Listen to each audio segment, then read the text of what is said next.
Data points always change. I started with a $5,000 credit card, personal side. I increased the limit. I requested a credit line increase every other month, and I got that all the way up to 40,000 less in about 12 months. You can actually get 4 auto loans with just one inquiry, and the credit line increases are solvable. So that's a gem right there too. How can a person get up to $50,000 in, business credit cards with Bank of America? So there's 2 ways to get credit cards. One is Hey, what's going on, guys? Super excited to bring back another special guest. You guys have seen him on the show before, but he's never been on this show. And this is going to be our new show called Receipts. And of course, I don't want to take up too much of his time, but you guys know him as well. So Toby Rosario, are you with us today, sir? Yes, I'm super excited to be back, man. Appreciate it. Absolutely, man. Absolutely. Listen, I know a lot of people, of course, they're hemming and hawing if they want to continue working with banks and credit unions in general. Like the big ones like Navy Federal and so on and so forth. But listen, man, you've been talking a lot about recently about how Bank of America has a lot of great programs, just like any of these other banks as well. And so again, we want to kind of dive, right into that. And of course, you're very familiar, with Bank of America. So we most definitely want to go right into it. But before we do, I want people to know, like, okay, who's Toby behind the scenes? He's not just a guy that's just talking about these, these banks and things of that sort. You've actually done business with Bank of America, correct? Correct. Yep. I have a personal checking account and a business checking account with Bank of America. Wow. Okay. So yes, let's talk about let's talk about some receipts real quick. So you have a personal bank account with Bank of America. You got a business bank account with Bank of America. Do you have any credit cards with them? Yeah. So I have a personal credit card at $40,000. And here's a gem I'm going to give you right away. So you hear a lot of people talk about requesting credit line increase every 6 months. So I started with a $5,000 credit card, personal side. I increased the limit. I requested a credit line increase every other month, not every 6 months. And I got that all the way up to 40,000 less in about 12 months. So that's a gem that a lot of people you hear on the internet say every 6 months. For me, my experience has been every other month because it's a soft pull anyway, so it doesn't really hurt you anyway. So it's a good way to try to get that credit limit increase high. Wow, man, that's huge. And that's a gem out the gate. That's what's up, man. Okay, we're going to talk more about that, as well, too. And then also, too, that you mentioned, now, do you have any business? You say you had a business credit card with them, too, correct? Correct. Yep. I have several business credit cards on the business side. Wow. Okay, so again, wanted to make sure I gave you guys these receipts because, again, there's a lot of people on YouTube that are talking about stuff, but they're talking from a level of, hey, this is what I've heard, but this is someone who's actually doing what he's talking about and giving you data points based on his own experience. So let's go into the first thing for today. How can a person get up to $50,000 in business credit cards with Bank of America?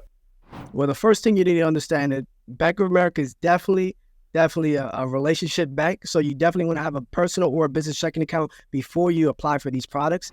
That's the first thing. Second thing, you want to make sure that you have a low 5 rating. Every bank has an internal score. And basically that's just putting some deposits, preferably if you want a higher limit, 5K and above, but a couple thousand works. So you just want to make sure you're seasoning that account. You want to start building that relationship. And the thing I like about Bank of America, so there's 3 tiers of banks. There's national banks, regional banks, and credit unions, right? Bank of America is a national bank, just like Chase. So they're on a higher tier compared to these credit unions. So that's why you want to build these relationships, because if you build a great relationship, you can get great products. You get business lines of credit. You can get business credit cards. They like to lend out to people who build that relationship. Man, it's huge. And you know what? And I think I'm so glad you talked about that, too, because a lot of people know when they talk about the banks in general, I would say relationships in general. People only usually talk about that when they're talking about like with credit unions and stuff. But what you're saying is you can also build a relationship, and that matters as well too with Bank of America. You're not just a number there either. Exactly. Yeah. You want to just show them that you're interested in building a long-term relationship, not a short-term relationship. That's why you want to season that account, build some relationship with some deposits going in there, in and out. Got you. Okay. That's what's up. Okay. So now, is that the best way to build a relationship is when you say, okay, you have the account, you make some deposits. Is there anything else you can do to kind of strengthen that relationship with them? You definitely want to make sure that you're not getting like NFF's non-sufficient notices. Like you're not like you deposit 2,000 and then you're negative 3,000, because that actually hurts your score internally with each bank.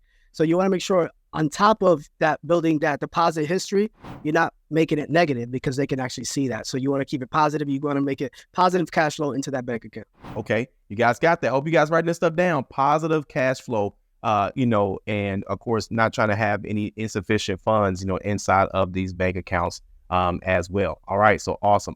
So now that they got that, what is there anything else that they need to do to to start applying, or is that pretty much it? Then they can start applying. Do they need to talk to a certain department or anything like that? Yeah, so there's two ways to get credit cards. One is online and the other is in branch. In branch, you get more success with higher limits. One thing to point out, you want to make sure, I guess it depends on region, but for me, generally, Bank of America is known for pulling TransUnion. So you want to make sure your TransUnion has a score. You hear all these data points, but I think the baseline has kind of moved up a little bit. So I would say 720 and above just to, have your odds in your favor if you want to get a business credit card. Wow.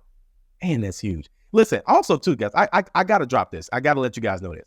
Toby's giving you guys this information, right? But here's the deal. If you guys are looking to learn how to qualify for $100,000 in business funding in 90 days or less, all right, he has an ebook that he just dropped. And not only is the link down in the description below, but you can also scan that QR code if you're watching this on TV, so you guys can get that ebook and position yourself to not only work with Bank of America, but just to get $100,000 in business funding in general for your business. All right. So then let's go into the next phase. Okay. Anything else with business credit cards that we should know? One thing which I like about Bank of America is just like Amex and Chase, you can reallocate limits. So if you have two business credit cards, one with 5K, one with 10K, you can move that 5K to make it 15K on one card. I like that. And their credit line increases are soft. So that's a gem right there too. Wow. Credit line increases with Bank of America is a soft pull. Listen, this is why I go to Toby for this information, man. He knows this stuff, man. He studies it like the back of his hand. So now let's go deeper into this. So now, first off, for the people that are newer to business credit and things of that sort, when people say things like data points, and things of that sort, what exactly do data points mean? Is that just facts or? Yeah, so data points is just what happened at the time of the application. What was the score? What bureau they pulled from? How many accounts you had? What was the credit limit that you got? Things like that. They're looking for data points. That way they know, okay, they pulled TransUnion in this state.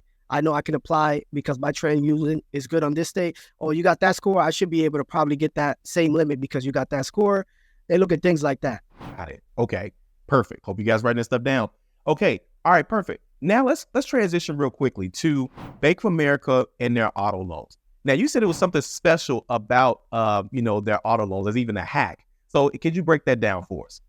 Yeah, so Bank of America, you can actually get 4 auto loans with just one inquiry, but this has to be on the business side.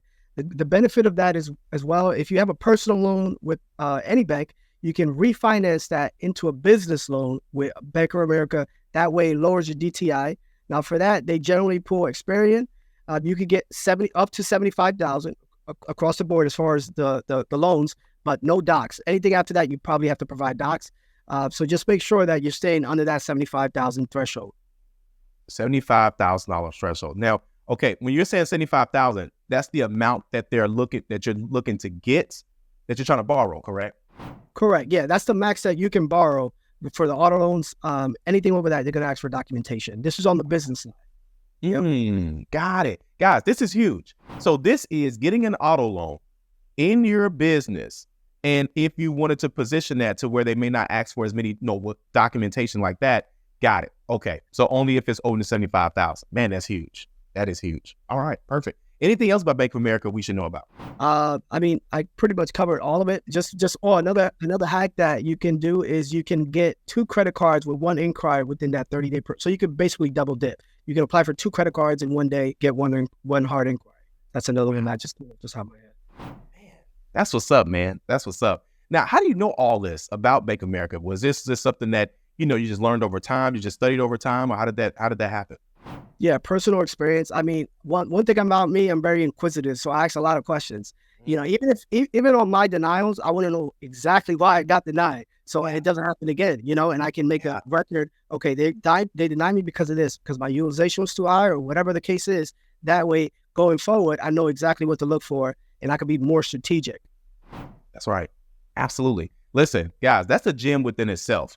Is studying your denials. I think people don't pay attention to that. They say, oh, I got denied, and they just move on. They try another bank. No, find out why. Call them and say, listen, why was I denied? That way you can then circle back 30 days, 60 days, 90 days. Has that ever happened to you, Toby, where you got denied and then you circle back 30 days or 60 days later, you got approved? Yes, I've done that with a Discover credit card. I got denied, and then 31 days later, I reapplied and I got approved. One thing I do want to point out, data points always change, right? So what you hear today may not be the same next month or next week or next year or 6 months. So just always, that's why you always want to do some research. Your best thing you can do is just call them and ask some questions, and they'll give you the answer. Sometimes they don't know what they're talking about. You just kind of got to go with it. But you always want to be mindful that these data points change. Huge.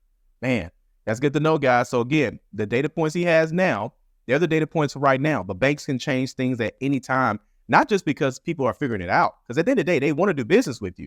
But at the same time, the economy changes, bank regulations change, and risk factors change. So all of that most definitely plays a role. So Toby, man, thanks again for stopping by the channel as well. And guys, listen, make sure if you guys are looking to learn more about the topics that he discusses with business credit, credit cards, and things of that sort, and more data points, be sure to stop by his YouTube channel. And also don't forget to go and just take a peek at that 100K in 90 days ebook, guys. Of course, the link is down in the description below, and you can also scan the QR code right here at the top. And Toby, is there anything else you want to leave with everyone before we get out of here?